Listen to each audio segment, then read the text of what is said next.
holiday weekend gets even more violent. Another shooting sends 3 people to the hospital, and new this morning, an arrest has been made in connection to a shooting at Riverbank State Park that claimed the life of a 15-year-old boy. Pix 11's Corrado has more on how the city is trying to cut down on crime.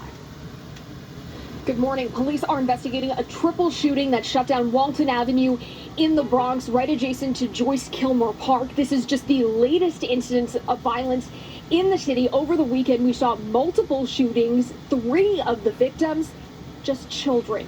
The pain is raw for the family of Wesley Vasquez. The 15-year-old was shot and killed Saturday night while playing basketball at Riverbank State Park. A family member who did not want to go on camera says they are just trying to cope.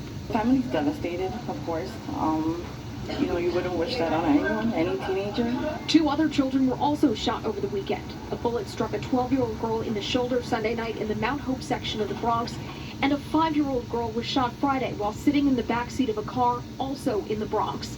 Acting Police Commissioner Edward Caban visited her in the hospital and made her a promise. Samaya, Princess, 48 hours later, we have 2 individuals identified in the shooting, and the criminal justice system will now begin to take its course. Those 2 suspects have a long criminal past, and police are on the hunt to find them. In total, 9 people were shot citywide over the weekend. The number of shootings and shooting victims are both down by double digits this year, but the acting commissioner acknowledged that data is not everything. When a child is shot riding in a car or playing in a park, we understand the perception or fear that creates. Violence interrupters like Cartier Conway of Guns Down Life Up are on the ground day in and day out working to prevent shootings. We out here outside in the nighttime, walking these boroughs and talking to the familiar faces that we know that might get into some trouble, and to tell them this is not the time to do that or don't do it at all. Conway understands the pain that families like Wesley Vasquez's are experiencing. His son was shot in the head 5 years ago. He thankfully survived. Conway knows not everyone is as lucky, but he is dedicated to helping as many teens as possible.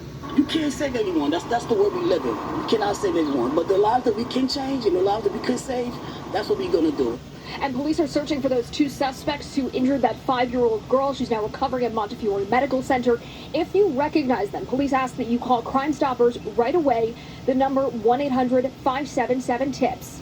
Reporting in the concourse section of the Bronx, I'm Corrado, Pix 11 News.